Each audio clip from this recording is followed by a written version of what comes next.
Good evening. My name is Selena Joffrey, and I'm the Director of Business and Policy at Asia Society Texas Center. Thank you for joining us for week 10 of our webcast series on COVID-19. This evening's webcast is on the topic of the second wave. As states and cities reopen, a reemergence of the virus could lead to an upswing of cases, once again overwhelming hospitals and communities. Our speakers will discuss the risks of a new wave of COVID-19 cases and what our communities can do to help mitigate those risks. Our speakers this evening are Dr. Mark Boom, President and CEO of Houston Methodist. We launched our series with Dr. Boom in early April and are very grateful to have him back with us for this program. He's joined by Dr. Ali Khan, author of The Next Pandemic, former Assistant Surgeon General with the U.S. Public Health Service, and Dean of the College of Public Health at the University of Nebraska Medical Center. Our moderator is Marty Goosen. He's Vice Chairman of JP Morgan Private Bank and a board member of Asia Society Texas Center. Following the conversation, we'll be taking some questions, so please share your questions throughout the discussion via the Facebook and YouTube comment box. Thank you. Thank you, Selena, and welcome once again to everyone. It's hard to believe that we started this series with Dr. Boom, I believe it was on April 2nd. That seems like a year ago, but in fact it wasn't. It was just 10 weeks ago. But we thank you once again for those of you who've joined us for the last 10 weeks. We're very proud to have you with us, and for any new participants, we thank you as well. We're very conscious at the Asia Society Texas Center how important this topic is to our communities, wherever you are, and we are trying our best to bring timely and informative people to the conversation. The important topic this evening, I think, is one that many people are thinking about, if not worried about, and that is a second wave of COVID-19 inevitable? And we're going to have two of the best experts that Selena explained to us. We're going to talk about this. Dr. Ali Khan, I don't know, I've read his book, pieces of it, The Next Pandemic, and in my view, he's the Indiana Jones of infectious diseases. He's chased them down all over the world, from Alaska to Africa to every place you can think of. And he's investigated anthrax and bird flu and SARS and every other disease as well you can think of. And he's going to be a fantastic commentator for us this evening. He is now in Omaha, Nebraska, as the Dean of Public Health at the University of Nebraska in Omaha. Dr. Mark Boom returns, thankfully, to us. As we all know, he's one of our leading COVID-19 experts in Houston and in our community.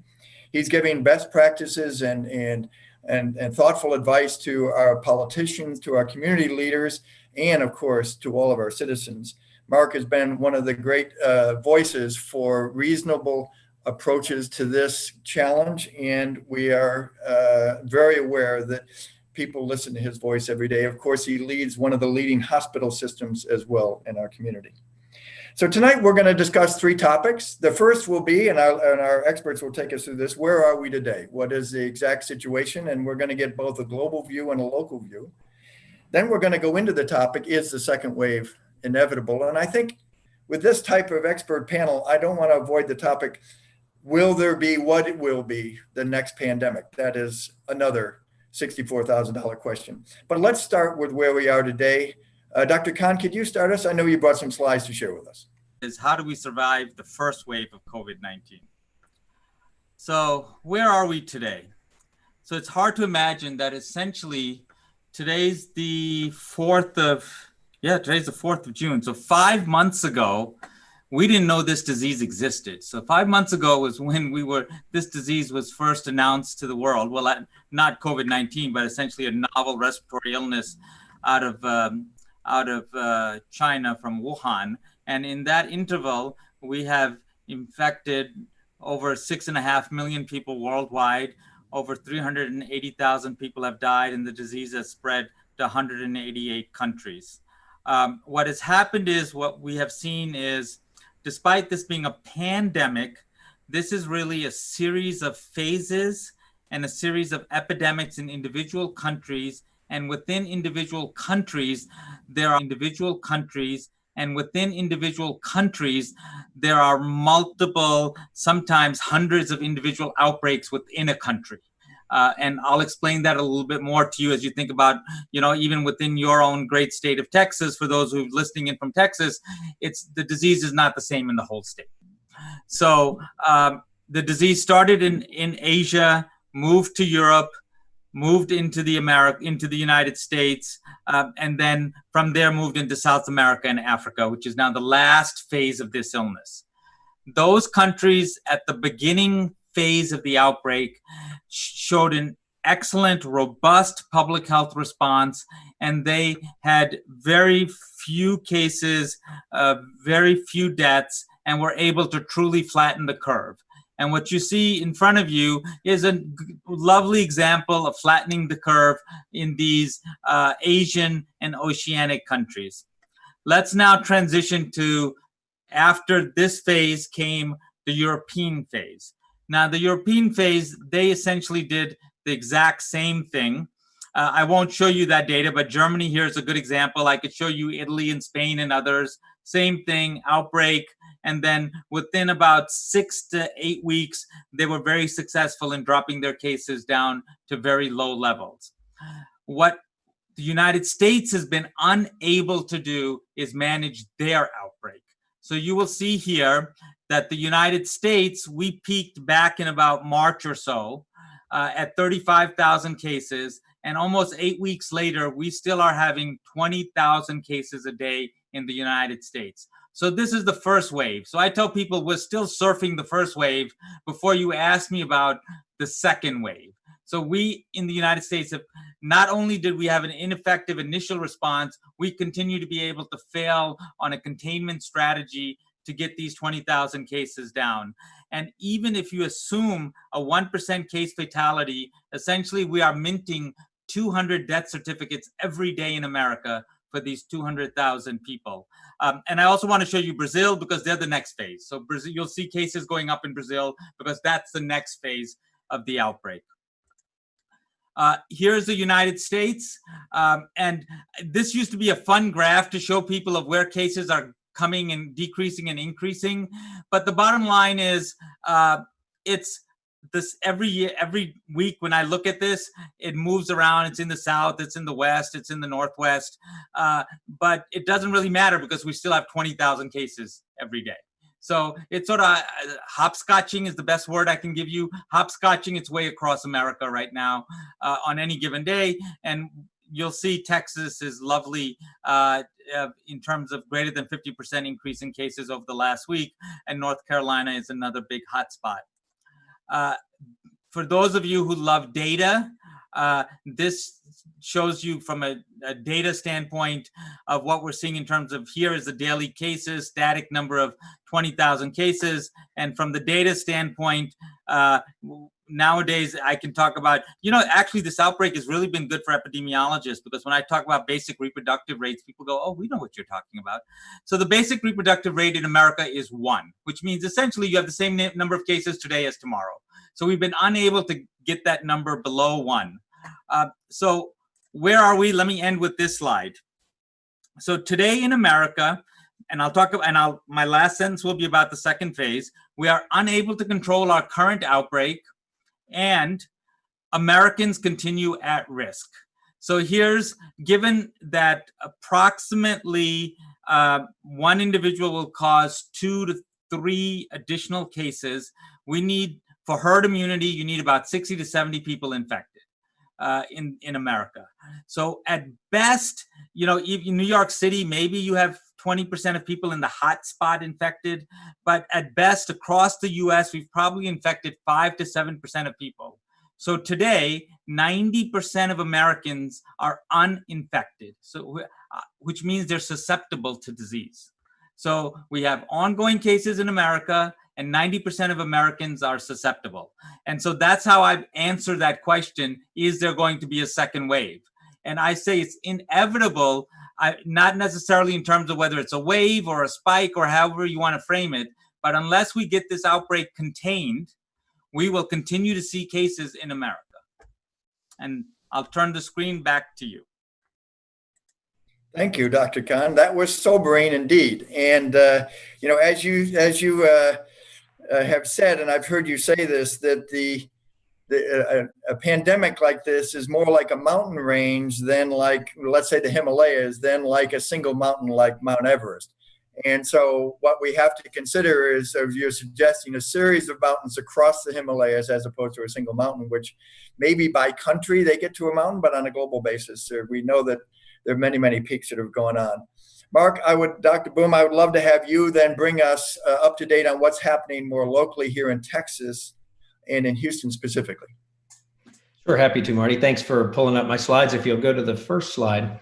I thought I'd put some context using, these are Houston Methodist numbers. I use these because it's the cleanest and easiest, obviously, for me to get a hold of our numbers. But you would see similar numbers if you look across the community. And listening to Dr. Khan, you're already going to see some and your analogy to the Himalayas, you're already going to see a little bit of that here. And what you see is in our hospital, pretty much plus or minus a couple days with the rest of Houston, that we had a very steep ascent across our 8 hospitals. So the blue line is the total number of people in our hospitals, and then dark orange is medical surgical beds, and gold is the real pinch point for most of us, which is the ICU beds. And we had many things happen in our community early on, but the ultimate thing was the stay-at-home order on March 24th for Harris County, plus or minus a couple days for the other counties in the greater region. And when I was talking to people like Dr. Khan, Eric Borwinkle, for instance, who heads up the School of Public Health, they would tell us on the front end,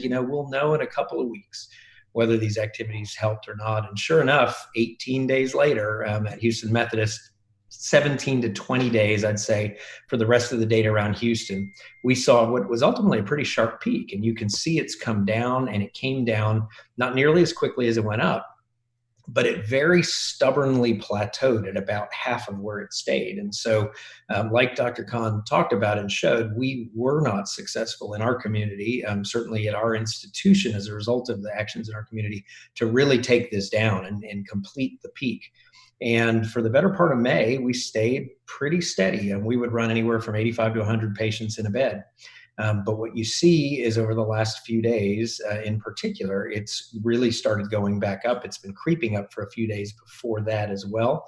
I don't think it's a coincidence, as you look at that slide, that Memorial Day is when it was. We saw, people sort of overly breathe a sigh of relief and say, what, we're going to have a Memorial Day like we normally have Memorial Day over the weekend. And I think we are paying the price a little bit for that, piled on top of the fact that for a month we'd been starting to ease restrictions and had been at this plateau. If you look at the next slide, this is actually a rolling 7-day average of new case counts in Houston. It smooths it out a little bit and makes some of the trends a little more apparent. You see each of the counties, but I'll concentrate obviously on Harris, where most of the numbers are. And again, no question, we came down pretty steeply. Here you see a very steep peak and coming down, but again, leveled off, plateaued for a short period of time, started creeping up, and now really starting to go up a good deal more. And honestly, the last 3 days, we've seen some pretty high numbers. If you look at the next slide, this is differing significantly across different counties. So here are the counties that make up the greater Houston area. I also threw Washington County in here to make a point, which I'll come back to in a second. And as we've been tracking this, the first time I put this slide up, we were running 2 per 100,000 in terms of deaths. We're now 6. Put that in perspective, in 2017, the flu across the United States, flu and pneumonia, as the CDC tracks it, it was 17.1 on a raw basis per 100,000 people. So, this is still far fewer deaths, at least in theory, than we would see over an 8 or 9 month flu season. This isn't obviously a 3-month COVID season so far, but nonetheless, very significant numbers. And it's pretty consistent across the counties in the greater Houston area. Look at Washington County, which of course is a small county, a small number of deaths, but we've had a couple of significant nursing home outbreaks in that county. And look at what that has done, obviously, to the deaths in that county. And interestingly, I'll make the, sort of parenthetical. Actually, we were out in Brenham the other day. I went to HEB, the supermarket there, and I don't think more than 10% of people outside of the employees were masked versus what I see here in Houston. And so there's a big disconnect that we see in behaviors sometimes in spite of some of the numbers that are out there. If you'll move to the next slide for me, please. Across the Texas Medical Center, and I talked about some of this April 2nd, where, of course, looking back at that curve, we were still rapidly on the ascent, and an ascent, frankly, if I draw out the line, that would have put us in a world of hurt about 2-3 weeks after that April 10th number. So by the end of April, we would have been in real pain in our community had we not taken some of those actions. But this is our dashboard that we look on aggregate across all of the Texas Medical Center institutions when we pool our data. Some of it at the bottom is really preparedness and how well prepared are we. They are solidly and consistently, and I think hopefully for the long term, going to be in the green. But over the last couple of days, we've really started moving. In fact, this is yesterday's chart, just so we could send it in. It has now moved even further into the yellow as we're seeing the growth of cases here, as we're seeing ICU bed occupancy come up, and as we're seeing some hospital utilization come up.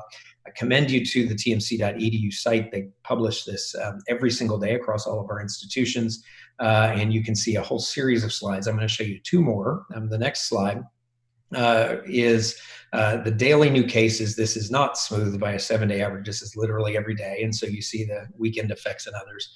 We've worked hard to kind of figure out a color coding scheme that changes over time, but the bottom line is we are concerned about the numbers we are seeing. I already have seen tomorrow's numbers. They will be high as well. So that's going to be 3 days in a row of high numbers. In fact, if you look at those 2 bars, that's Monday and Tuesday of this week, they're the highest numbers we've seen since we were just about at peak. And honestly, that one very spiky peak probably was some aggregated reporting, I suspect, on that one specific date. I doubt it was quite that sharp at that point in time.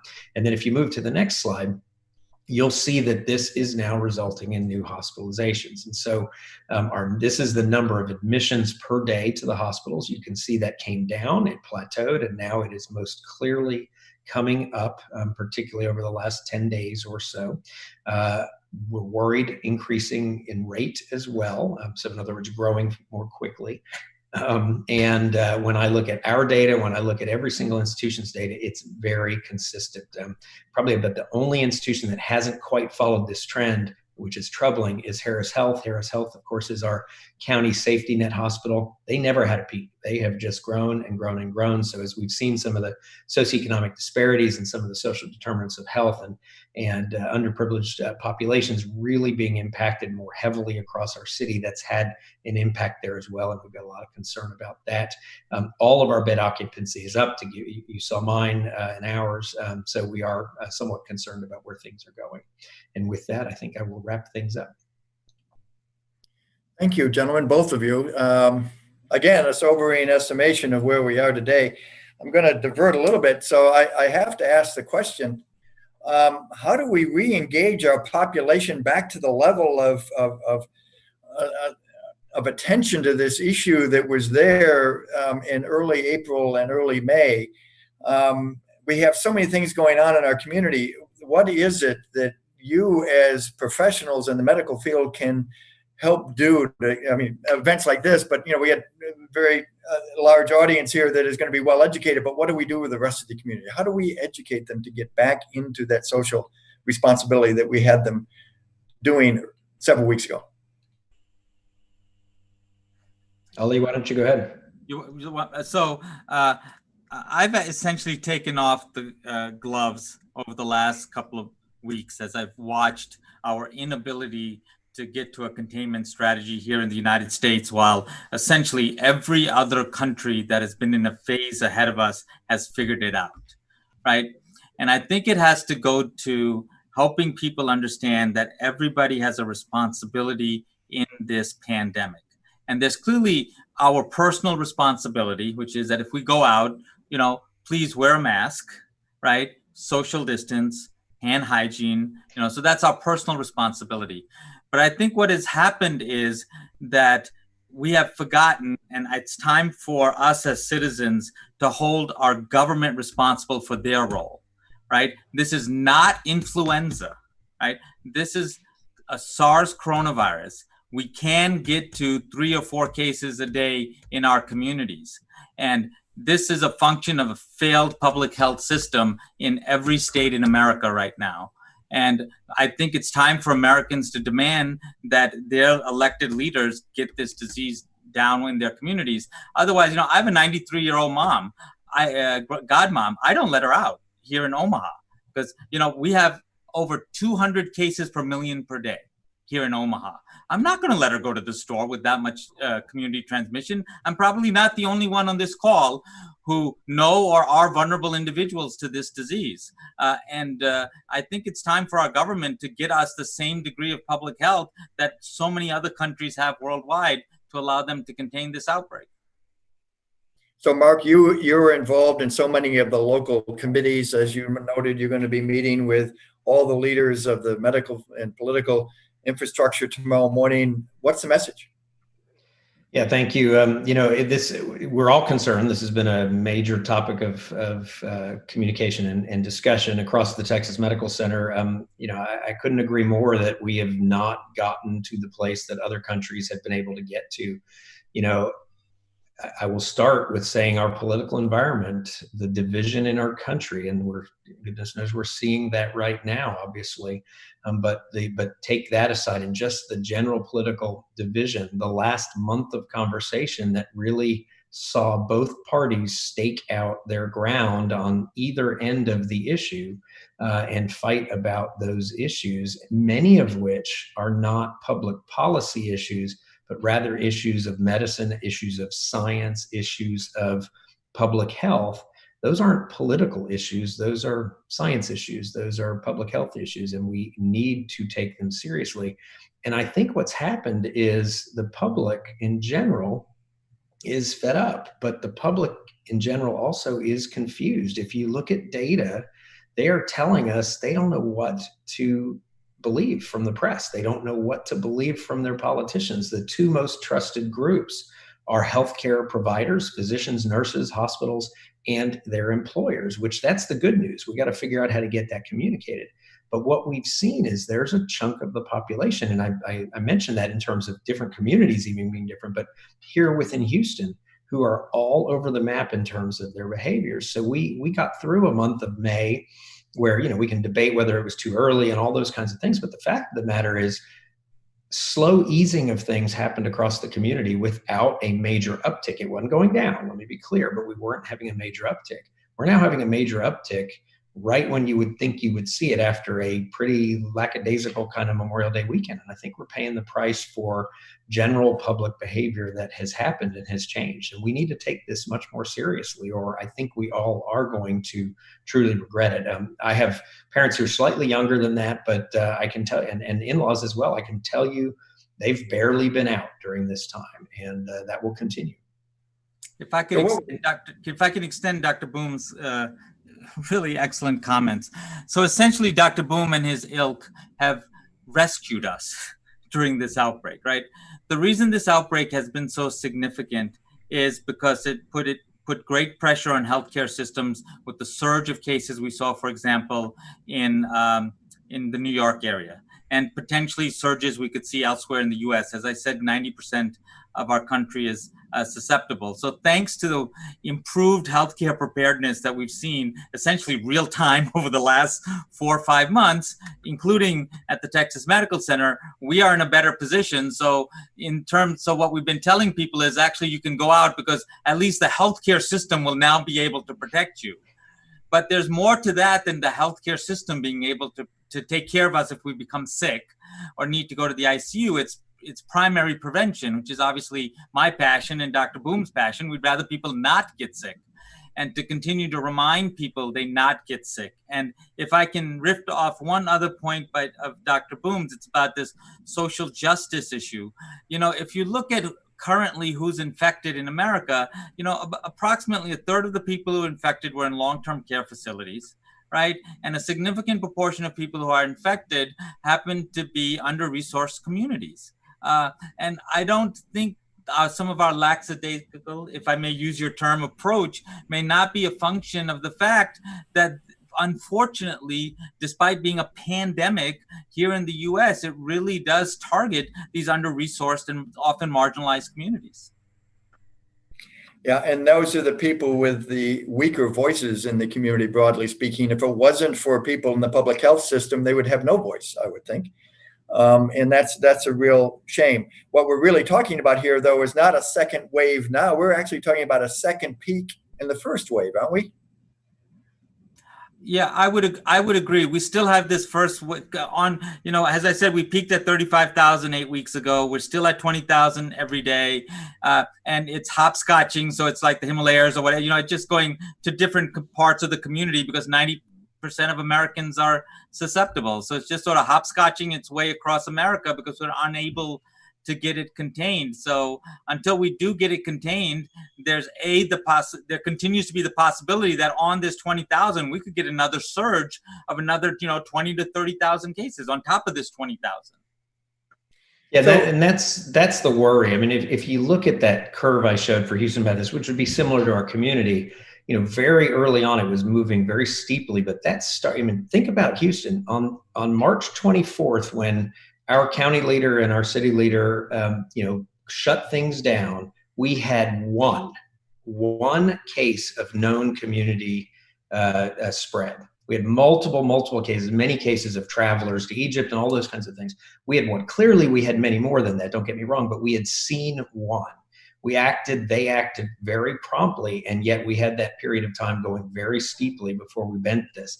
Now it's like we've preloaded the gun with so many more people out there, and we're starting to see numbers get out of control. So the worry becomes, does this get out of control? To me, that's the fundamental question. I will tell you, I'm not optimistic. I don't want to speak for Dr. Khan, but I think I'm hearing that we can get to where the curve really goes down to where it should have.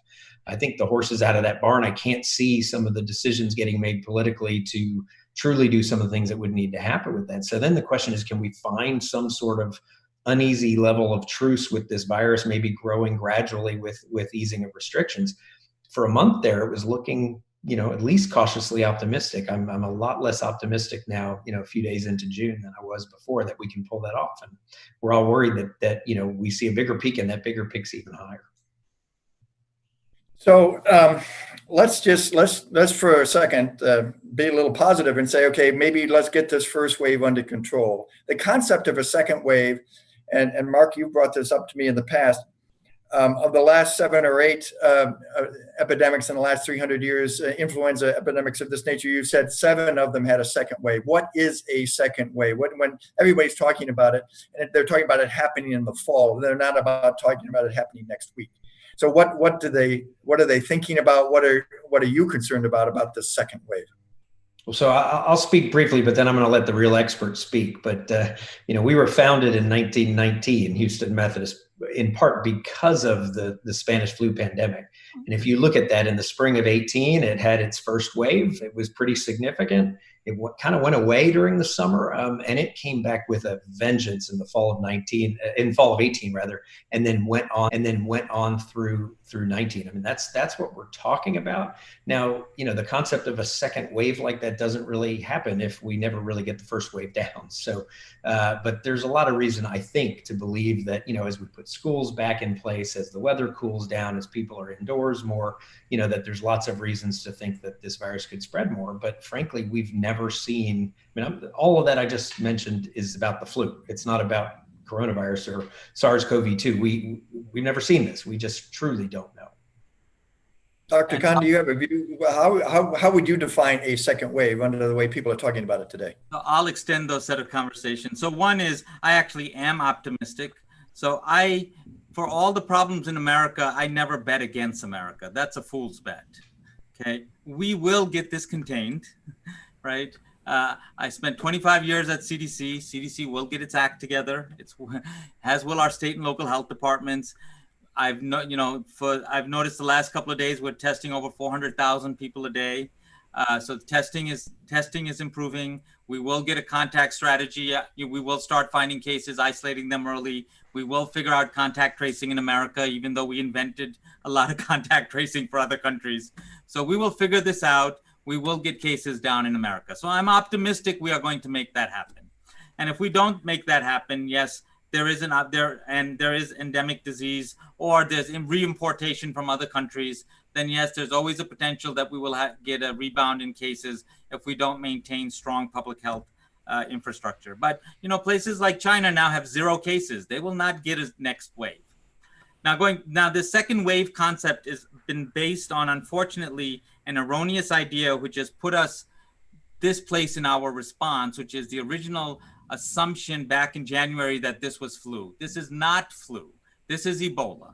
This is a disease. You go find every case, you isolate every case, and you make it go away. So there is no reason to assume that there will be a second wave with this like there is with influenza. And if we truly do contain it and potentially get to an elimination step like Taiwan, Korea, Vietnam, New Zealand, Australia, there should not be a second wave. So I don't believe a second wave is inevitable. I think a second wave is a choice of our government if they don't put good public health measures in place and maintain them. Well, part of that also, and you've already referred to this, is the issue of testing and tracing. So if, in real estate, it's location, location, location. I think in fighting this pandemic, it's probably testing, and then tracing. And as I look at the numbers of where we are on testing in the United States, and secondly, where we are on getting our tracing infrastructure in place, we're still not where a country like the United States should be, are we not? I don't know. Either one of you can take that idea. Dr. Boom, do you want to talk about testing? Sure. I hope you're getting more testing available to you at your institution. We are. Let me. So a month plus ago, mid-April or so, I think it was the Rockefeller Foundation came out with a 1-3-30 plan, basically saying we were at 1 million tests nationally a day, or at that point. We needed to be a week, rather. We needed to be at 3 million a week within a month, which we're pretty close to. We're at a little over 400,000 right now on the last data I saw. So that's good news. We've made real progress, and 30 million within 6 months a day. So a week rather. So that's 4 to 5 million a week. There was another study out of Harvard that was 5 to 20 million, or a suggestion out of Harvard, which obviously those are some pretty whopping numbers that they were describing. Let me tell you our experience. So we fortunately had our own WHO-based PCR test that we stood up. We did our first test in January, so we hit the ground running. But it was very limited from a reagent basis, other things we could get. So it was hard to get up to scale, but we are able now to do 1,700 tests a day if need be. If I had reagents for everything we have, because we now have a lot of commercial options, we could do 4,500 a day. And I think that will improve over the next few months from everything we see. We've got equipment on order and diversification of our ability. By fall, we would have 10 to 13,000 capacity, probably by the end of summer at our institution alone. So we're all doing that. And I mean, my guys come to me and I'm like, yep, buy it, just do it. We'll figure it out later. And so we're all getting ready for whatever eventualities. And so I think to me, the testing is the good part of the answer here. We're already made a lot of progress. A lot of progress to come. It's the tracing that I'm worried about. Mark, let me interrupt there. The city of Wuhan decided they were going to test everybody in the city last month. They tested 6 million people in 10 days. I hear your numbers, but somehow the Chinese, maybe their tests aren't reliable, but if they can test 6 million people in a matter of a week, and we're talking about much fewer numbers than that, where is that gap? Why is that gap existing? So quickly, I mean, and I'll let Dr. Khan answer. They did something called batched testing, I think is what you'd call it. So they basically would say, here's a whole household, or here's a whole large group of people. We're going to lump all of their tests together. We're going to run it so that we can run that big group. If they're negative, we're going to assume all of those people are negative. If they're positive, then they would go and start individually testing and running some of their things to do that. I will give them credit. Their abilities to do that have blown the United States out of the water in terms of what we have been able to do as a country. No question. Yeah, they actually did, Marty. They did 9.9 million. Tested 9.9 million people in 2 weeks. They found 300 people who they called false positives, who they called asymptomatic infected, and then those were subjected to virus isolation. None of them were secreting virus, which made them happy. And as far as I'm concerned, those 300 were probably just false positives, because if you're going to test 9,000 people with any assay, you're going to get a couple of false positives. Sure, I understand. So this tracing question is a very interesting one. So, okay, we find someone who tests positive, and then the goal is to find out everybody he's been in touch with within some period of time, trace them down, and hopefully isolate them so that we can keep the R ratio, I think, at 1 or below, right? I mean, I guess that's the goal. Below.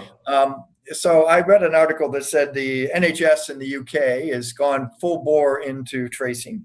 And on 3 days, between May 28th and May 31st, of the people they traced, they tested positive. They could only find 38% of the people that were in contact. And to make tracing effective, evidently you have to find 80% of those people. And so it's not an easy process, the idea of tracing. And in a society like ours, I don't know how that's going to work.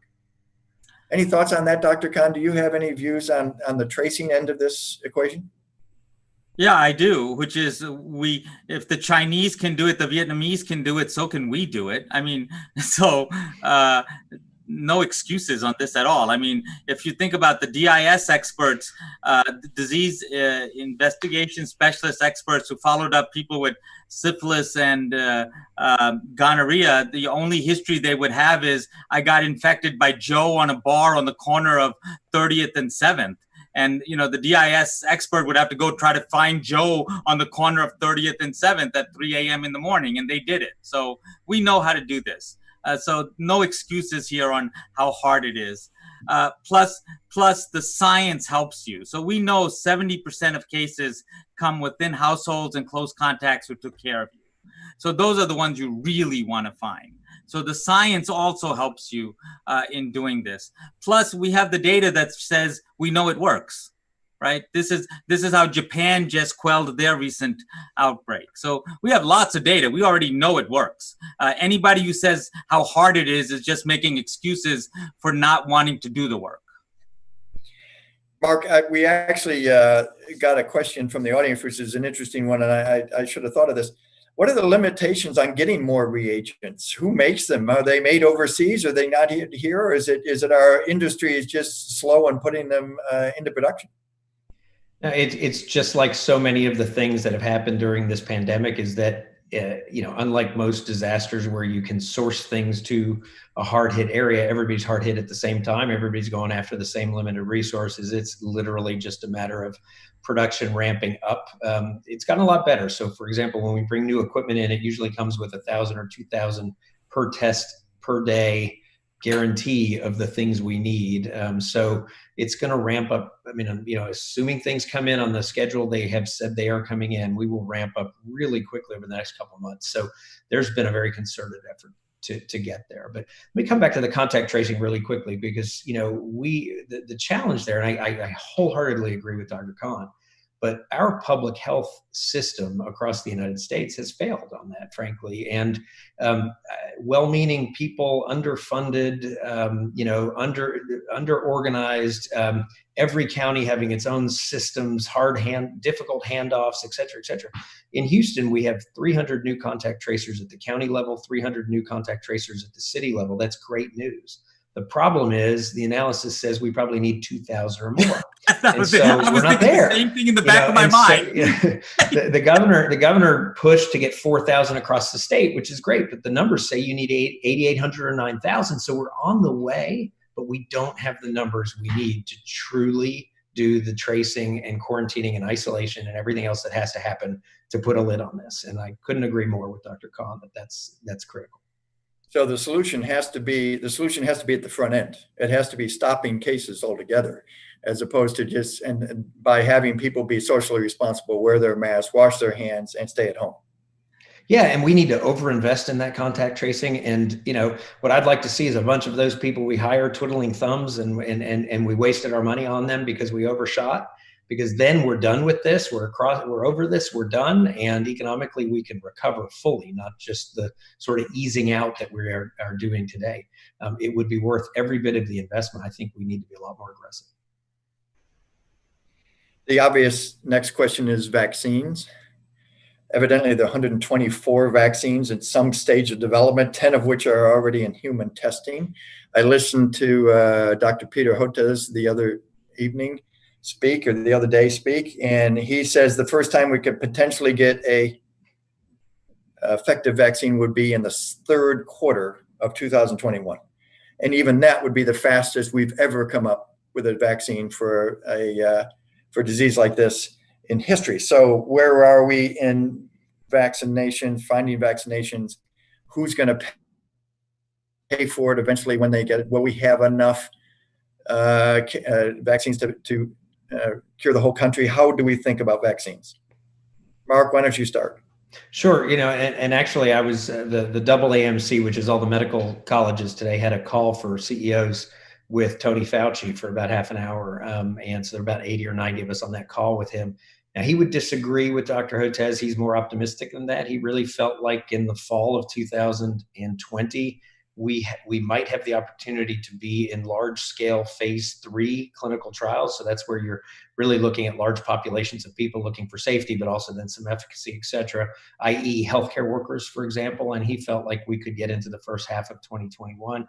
He talked about Trump's Operation Warp Speed. They just selected 5 vaccine candidates.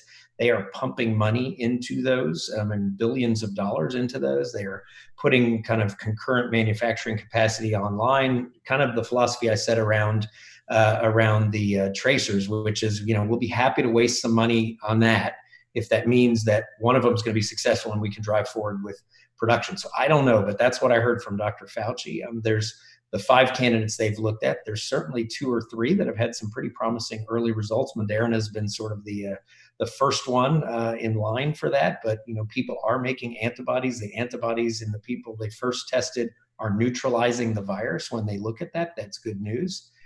So I hope I sure hope he's right, because that would obviously be wonderful to start that process in late fall, early next year. Dr. Khan?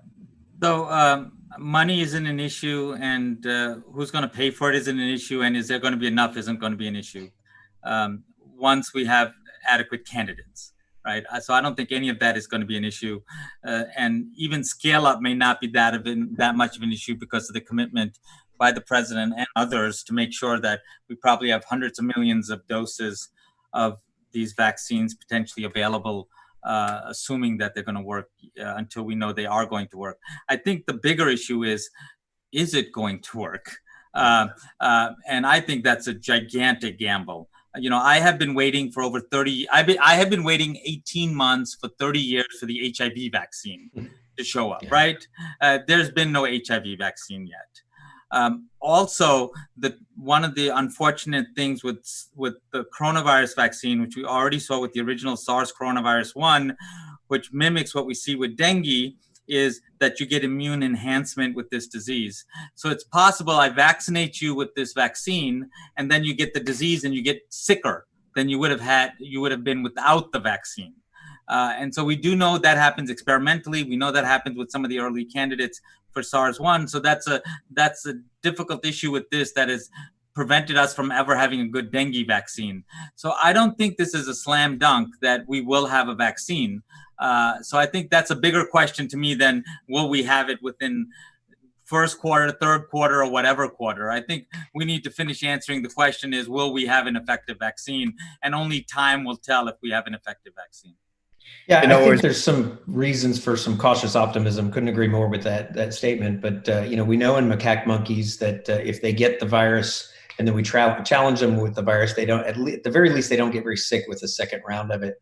We know in macaque monkeys when we give them a couple of the vaccine candidates, same thing. We can prevent them from getting that. We have no idea yet in humans. But we do know that humans are making antibodies. We know that some of them are neutralizing antibodies.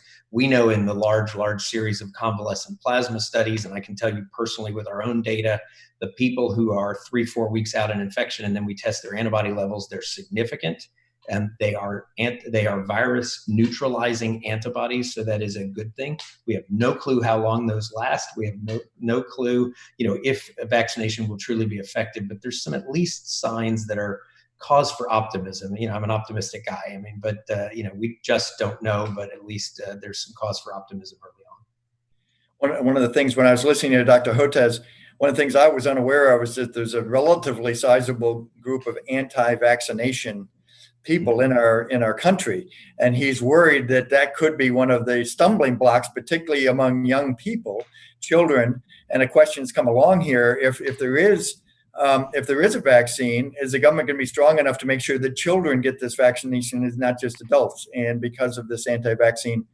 a group of people there, I wasn't aware that existed, but evidently that's a part of the population that would resist that.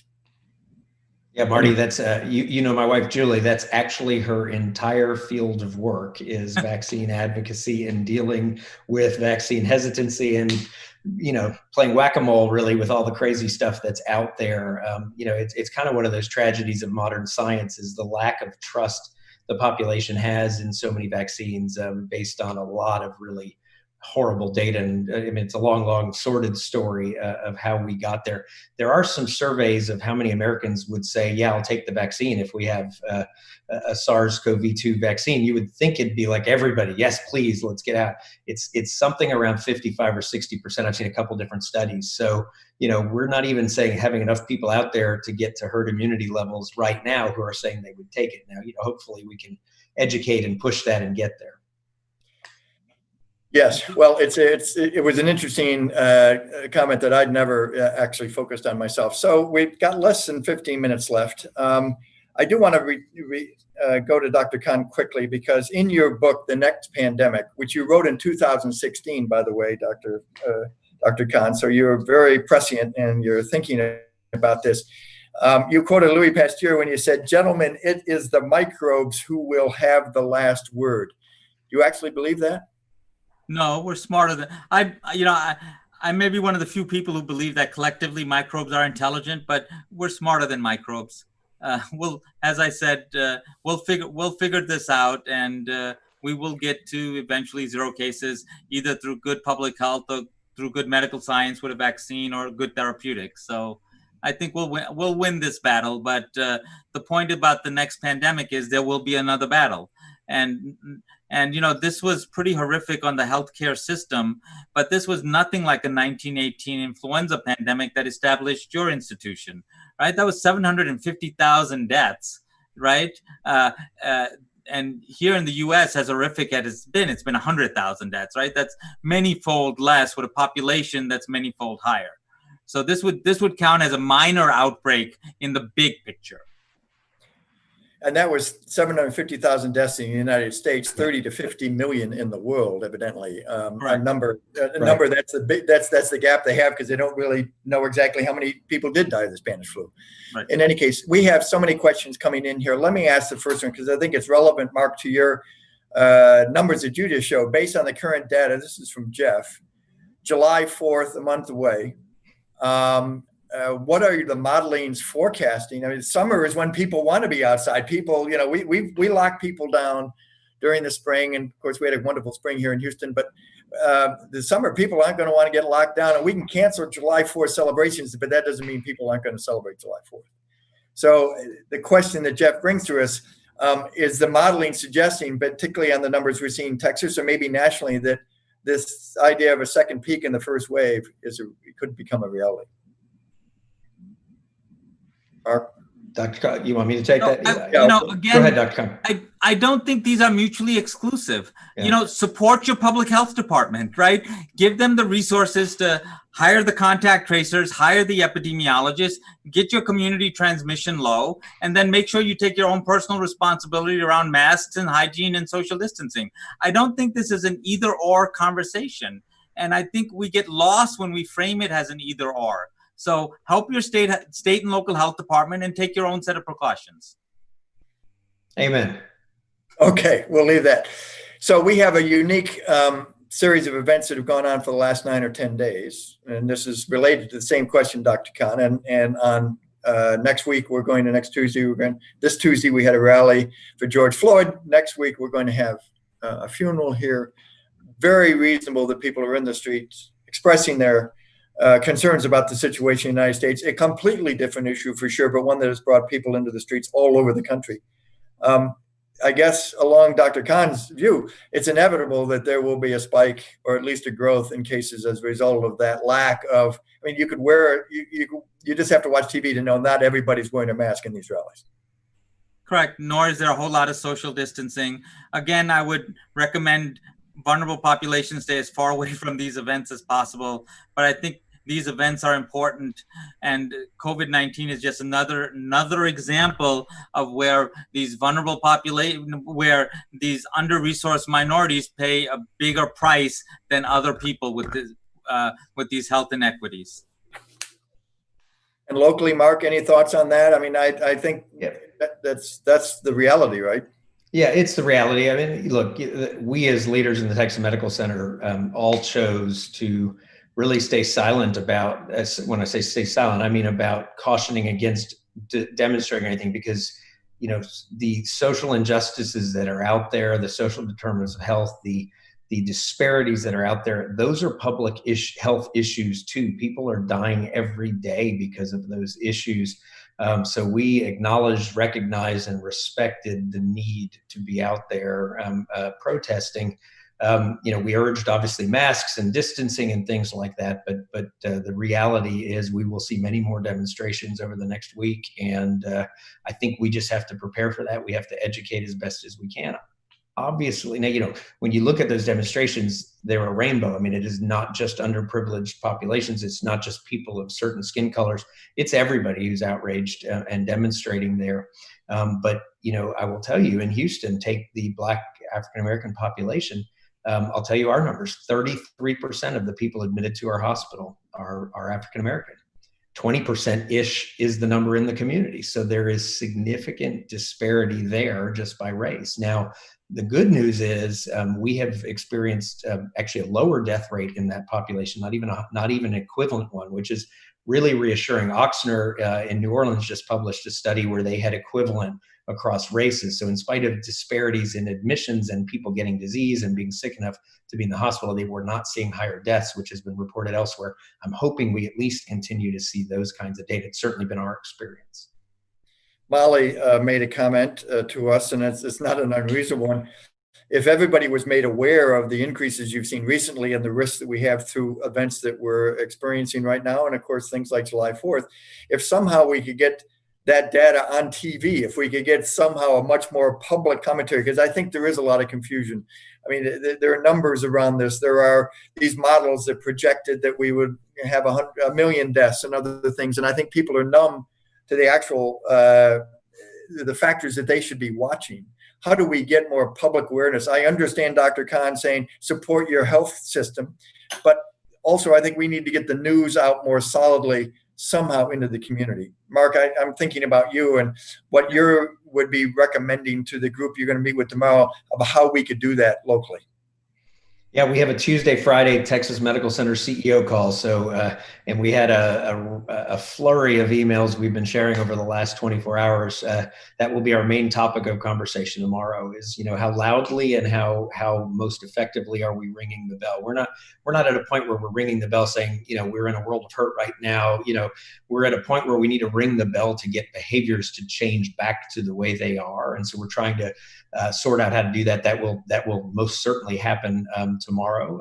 I mean, to be candid, one of the challenges is, and understandably and justifiably so, the press has shifted its attention because of everything that is going on right now. So even getting that out and not having that kind of drowned out in the midst of other conversations is going to be a challenge. But that we can't let that be, of course, yet another tragedy that comes out of those horrific events. And so we will be actively communicating. It's probably the third or fourth conversation I've been in with a large group of people today where they're hearing about our numbers and where we're communicating our numbers. I know, talking to Bill McKeon at the Texas Medical Center, he spent over an hour with the county judge today looking at all the numbers. So pretty sure we're going to hear the county judges and mayor's voice pretty loudly here soon too. Yeah, and Dr. Khan, the White House stopped their briefing some time ago. They turned into a bit of a circus. And so we don't have a national voice on this anymore. Should we have a national voice that's talking more loudly to the broader community? Absolutely. And I'm looking forward to CDC becoming that national voice again. They're working really hard across, as your state and local health departments are. They're working hard across the US. I see that every day, but it would be nice to see them in the news every day, as I'm used to during all previous outbreaks. Mark, a question came in about, are the treatment protocols improving such that COVID patients that are hospitalized are having a better chance of recovery? Is this something that you're having experience with? I know you are working with so many different medical centers. How is that working? Yeah. Our protocol is updated every 3 days. I mean, and at minimum. We collectively, but certainly we at Houston Methodist, we have learned so much about treating this disease. So lots of optimism around remdesivir. We've seen some pretty decent results nationally around that. I can tell you our own experience has been good. We were part of those national trials, treated about 100 people, and now it's allocated. And so we actually have treated dozens more, and there's continuing supplies of that drug. It's been helpful. Convalescent plasma has also shown a lot of great promise. We know for sure it's safe. We've had large national series. We published actually, and as you all know, we did the first infusion in the States. On that, we also published the first safety data for our first group, and it's been very safe. And again, we don't have a randomized controlled trial to say, yes, it works, but we have a lot of cautious optimism for it. There's a space race going on right now for, obviously vaccines, which we talked about, but the other is for monoclonal antibodies. So when you know what the antibodies are that are in convalescent plasma and serum, then you can actually say, okay, this is the antibody. Now let's basically make that antibody, which is scalable, can be given to large numbers of people. I'm optimistic we'll see something like that potentially available in the fall. And because it will have been studied in convalescent plasma, you probably can get through some safety trials pretty quickly. And then the last thing I'll say is we also really have learned tons about how to manage the cytokine storm and the sort of body's just turning in on it itself and cascading out of control. And tremendous work. Studies. We're in one of the national studies on one of the key drugs that is out there for that, and a lot of sophistication, and then a lot of other basics. Proning, for instance, has become a dramatic part of what we do, and it really works. It's not something we've ever done very much. And so I've got critical care physicians, ID physicians saying we have learned so much in such a short period of time, and now it's going to be, how do we apply some of these learnings to some of the other critically ill patients? Because I think we will. Dr. Khan, you worked for over 20 years in the CDC and related institutions. Will we be better prepared for the next pandemic? Is there a chance? We were so poorly prepared as a country, as a globe for that matter. Will we be better prepared for the next pandemic?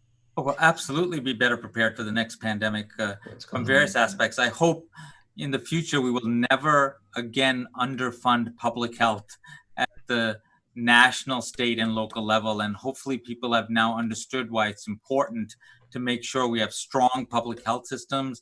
We have strong healthcare systems that have surge capacity, the ability to link together to manage patients. So I'm looking for a much better response for the next pandemic. Well, this one has cost us trillions of dollars across the globe, and certainly even here in the United States. And while our government reacted, our Federal Reserve and our federal government reacted very quickly, it's put some risk to the future generations in terms of the level of debt in our country, and also just the unemployment rate, which we'll get tomorrow morning, but it will be disastrous. And that is the other side. This is a human tragedy of extraordinary proportions. And while we talk about the health issues, they're critically important. The next time we're better prepared, so the impact isn't quite as disastrous as it was this time. Gentlemen, we're just about halfway. I wondered if either one of you could just give us both of you hopefully could give us your final comments on COVID-19, a second wave, and where we go from here. Mark, why don't we start with you? Sure. I will echo some of Dr. Khan's optimism. I completely agree. We're Americans. We always find a way. We need to find that way. And I completely agree with that. There's a lot of false choices being posited out there. This is not a choice between, opening up versus having a virus. There is a way to do this, thoughtfully, a way to keep moving forward and to get this virus out of our lives. And I think we can all do that. And we need to bring a lot to bear. And if I had, for what I want to see in Houston, probably one key message it would be contact tracers, and contact tracers and contact tracers, because I think if we are going to see this level, the main way we now beat this down is we have got to be doing the kinds of contact tracing that other countries have done, and we're still nowhere near that. We just do not have that community-wide capacity, and that is a role and a job of public health. So we are a loud voice around that. We need to keep pushing that, but with that and with many other things, I think we can go in the right direction. Dr. Khan? I'm not sure I need to say anything else besides the fact that you guys are fortunate to have Dr. Boom in your community leading your medical center. He's spot on and understands the role of public health and how you bring public health and healthcare together to meet the needs of a community, not just around treatment, but around prevention, so that you have healthier people and you address social justice issues. So thank you, Dr. Boom, for what you do every day. Thanks, Dr. Khan. You've been great. Really, I've learned a lot from you. I've enjoyed it. Thank you, gentlemen. This has been a really very, very informative evening for everyone in our audience, I'm sure. And we thank you for taking time out of your busy calendars to do this. And we're going to be as optimistic as we can be, Dr. Boom. But we do ask everybody who's listening to keep on your mask, wash your hands, and socially distance, please, as long as you possibly can, at least until somebody rings a bell. And that's going to be quite a ways away. But thank you both. Let me also thank our audience this evening. Week 10 has been, I think, very informative. Please tune again next Thursday, June 11th at 7:30 for week 11. The topic next week will be global to local, the impact of COVID-19 on food security. Caitlin Welsh, Director of Global Food Security Program at the Center for Strategic and International Studies, will address the growing crisis of food insecurity during the pandemic, including how food supply chains have been disrupted, the nutritional impacts of COVID-19 due to school closures and unemployment, illnesses among food industry workers, and the role of global and local partnerships. A very important topic that sometimes is swept under the rug and something we all have to be very mindful of. Learn more about the upcoming webcasts from the Asian Society Texas Center on our website. And in the meantime, once again, I thank you for joining us this evening, and we look forward to seeing you in the future. Thank you very much and good evening. Thank you. Good evening.